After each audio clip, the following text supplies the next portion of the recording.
자, 먼저 첫 번째입니다. 일단 상위권들이 가지고 있는 내신 따는 거의 키워드는 어떤 걸까? 자, 시간과 실수에서 가장 문제점으로 작용하는 것은 잔상효과예요. 잔상효과.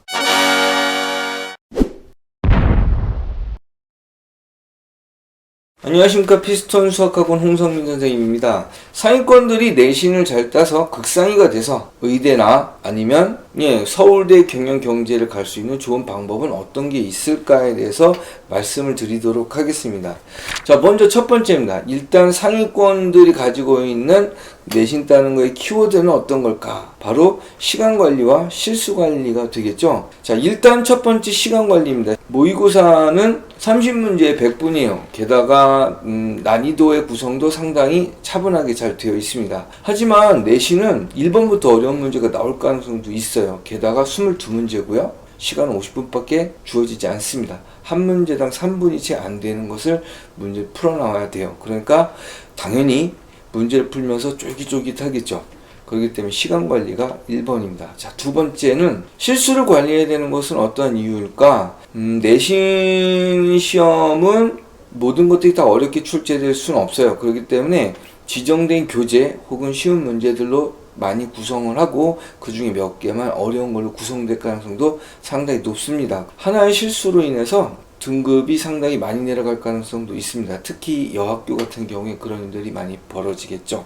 자, 그러면 상위권이 내신을 잘 관리할 수 있는 중요한 방법 첫 번째입니다. 첫 번째는 학교의 특성을 잘 파악하라는 겁니다. 자, 일단 학교의 특성을 잘 파악하라는 것은 선생님에 대한 특성을 파악하는 것이 가장 중요하겠죠. 선생님마다 선호하는 교재들이 있어요. 그런데 문제는 제가 처음에 시간 관리가 상당히 중요하다라고 말씀을 드렸죠. 그런데 어려운 문제들은 반드시 끼게 마련입니다. 그러한 어려운 문제들을 풀려면 시간들이 대략 5분에서 10분 정도 걸리는 것도 있어요. 그런데 그게 가능할까요? 일단은 좀 불가능하겠죠. 자, 그래서 그 학교 선생님의 성향을 파악하는 것이 좋습니다. 이것의 가장 핵심은 어려운 문제가 출제되는 그러한 경향들이 어디 있는지를 파악하는 것. 그래서 시간적인 부분을 세이브하는 것이 가장 중요하다고 생각합니다. 이런 거는 선배들한테 물어보거나 아니면 그 동네에서 오래 있었던 그래도 평판이 좋은 학원에 가서 일단 자료를 많이 습득하는 것이 좋겠죠. 자, 그 다음에 학교마다 특성이 있게 마련입니다. 학교마다 특성이 있다는 것은 가령 예를 든다면 내신이 쉽게 내지는 학교 같은 경우에는 교재라는 것이 정해져 있다든지 아니면 프린트해서 출제를 한다든지 이런 경향이 좀 있습니다. 자, 그런데 프린트와 교재가 지정된 경우에 그것을 풀지 않는다면 정말 좀 무모한 거겠죠. 그 학교의 특성을 파악을 해서 프린트나 교과서 혹은 교재를 지정하는 건지 그런 것들에 대해서 반드시 파악하는 게 좋습니다. 자, 그리고 가장 중요한 노하우 중에 하나예요. 어떤 거냐면 그 시험이 출제되는 수준이 생각보다 높게 되면 선생님들이 반드시 힌트를 주게 됩니다. 어떤 식으로 그리고 어디에서 혹은 어떤 교재에서 출제를 할 거야 라는 포인트가 분명히 있을 수 있어요. 그러니까 수업 중에 선생님이 이야기하는 포인트를 반드시 놓치지 말아야 된다는 것이 상위권이 지켜야 될 미덕이라고 생각을 합니다. 그 다음 테마는 자기 관리에 관련된 겁니다. 이거는 아무래도 위압감 같은 것들 그런 것들이 많이 되면 실수가 많이 벌어질 수 있잖아요. 그런 부분 때문에 여러분들에게 팁을 드리는 건데, 자, 극상위 의대가 목표라면 기회는 여러 번이 오는 게 좋습니다.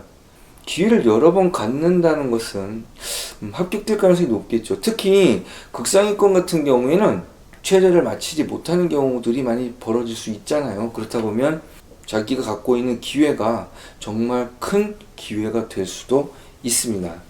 자, 그럼 기회를 여러 번 갖기 위해서는 어떠한 노력을 해야 될지에 대한 걸 좀 생각을 해볼게요. 자, 첫 번째, 내신을 준비하는 극상위들이 겪을 수 있는 흔한 실수 중에 하나가 자기 수준을 내신 수준에 맞춰버린다는 겁니다. 자, 그래서 내신을 준비하면서 가장 중요한 것 중에 하나는 자기가 준비하는 학교의 내신보다 레벨이 한 단계 혹은 두 단계 높게 준비를 하라는 겁니다. 자, 이것은 학종이라든지 아니면 논술을 준비하는 데 있어서 좀 심화된 지식을 안다는 것은 상당히 도움이 되기 때문입니다. 자, 그리고 문제를 푸는 속도를 높일 수 있는 가장 근본적인 대안입니다. 자, 그 다음에, 자, 이건 상당히 중요한 팁인데요. 하루에 어려운 문제, 킬러 문제라고도 하죠. 그런 문제를 한 개를 풀어보는 습관을 좀 들이는 게 좋습니다. 이때 가장 중요한 거, 발상부터 시작을 한다고 그러면 킬러 문제를 대비하는데 시간이 상당히 오래 걸려요. 자, 이럴 때 여러분들에게 드리는 팁, 문제를 나눠 풀라는 겁니다. 문제를 풀다가 안 풀리면 멈추세요. 그리고 다른 걸 하다가 좀 이따가 다시 한번 풀어보고, 다른 과목을 할 수도 있어요. 그런 다음에 또 다시 한번 생각을 해보고. 자, 이렇게 되면 두 가지의 이점을 가질 수 있습니다. 하나는 시간 관리를 할 수 있어요. 자, 그리고 약간 여유를 갖고 있다가 문제를 접하게 되면 조금 더 좋은 발상을 할 수 있게 되는 조건이 되기도 합니다. 자, 그리고 가장 중요한 것 중에 하나예요. 모든 사람이 다 센스 있는 사람은 아니잖아요. 그래서 센스 없는 사람이 있고 극상이 의대를 가지 말라는 법이 어디 있겠습니까? 자, 그렇다면 중요한 것은 준비는 해야 되고요. 그 극상위에서 요구하는 레벨은 반드시 존재합니다. 자, 그럼 그 레벨을 넘어갈 수 있는데 자기가 센스가 모자라. 이럴 때 어떤 방법이 있을까? 이때 가장 좋은 방법은 생각을 공유하는 거예요. 자기 혼자 막 풀어보는 것도 중요하긴 한데 풀어보다가 다른 친구들하고 이야기를 나누는 것도 상당히 좋은 방법 중에 하나입니다. 수학적인 감각은 키울 수는 없지만 논리적인 부분은 분명히 성장할 수 있습니다. 자, 이때 가장 중요한 것은 혼자 막 공부를 한다고 해서 논리적인 성장이 오느냐, 올 수는 있지만 상당히 더디게 시험 다 끝난 다음에 그 논리가 키워질 수 있겠죠. 그거는 조금 안 되잖아요. 자, 그러니까 친구들하고 생각을 공유하는 거 상당히 중요합니다. 그리고 선생님한테 질문을 해서 자기 생각을 검증하는 거 상당히 좋은 방법이에요. 그렇기 때문에 자기가 수학적인 감각이 약간 모자르다 싶으신 분들은 친구랑 생각을 공유한다든지 아니면 선생님한테 자기 생각을 검증해보는 과정을 갖는 것을 분명히 추천드립니다. 마지막 네 번째로 연습은 실전처럼 진행하라 라는 이야기입니다. 이때 가장 중요한 것은 긴장감을 조성하는 방법이에요. 사실 이게 가장 어렵거든요. 긴장감을 조성할 수 있는 가장 좋은 조건은 22문제에 50분을 제한하는 것이 가장 적당하다는 생각을 합니다. 자, 이것은 22문제를 풀기에 가장 어렵고요. 그렇다고 22문제를 50분 내에 풀 수 없느냐? 그렇진 않고 다 풀 수는 있습니다. 근데 상당히 압박감을 줄 수 있는 시간이에요. 그렇기 때문에 22문제 50분 시간을 정해서 하는 게 좋고 시험지 구성이 중요하기 때문에 이거는 가급적이면 학원이나 선생님의 도움을 받는 것이 좋다고 생각을 합니다.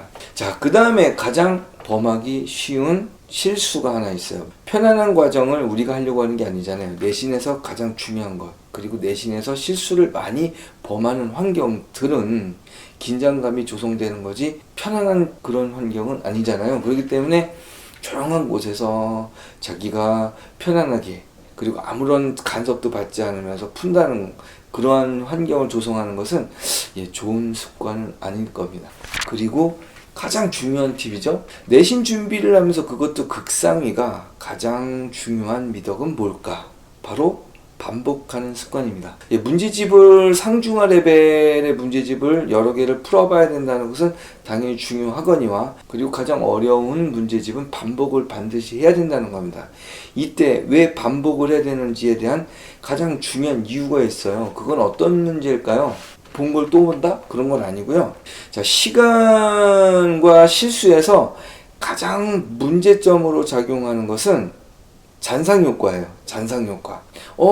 어디서 봤는데 생각이 안 나. 이런 생각이 든다면 그 시험은 망친 거라고 보셔도 무방할 것 같습니다. 이게 바로 잔상효과인데 이거로 생각을 안 하고 계속 기억하려고 하거든요. 시간은 가고 그리고 그 기억은 돌아오지 않을 가능성이 높습니다. 그러니까 이런 것들을 철저하게 막을 수 있는 가장 좋은 방법은 반복을 해서 잔상효과를 철저하게 없애는 것이 가장 좋다는 거죠. 자, 오늘은 극상위들이 내신 성적을 어떻게 하면 잘 받을 수 있을지에 대해서 여러분들에게 소개를 시켜드렸습니다. 다음번은 중위권의 내신 따는 방법에 대해서 한번 소개해 드리도록 하겠습니다. 피스톤 수학학원 홍성민 선생님이었습니다.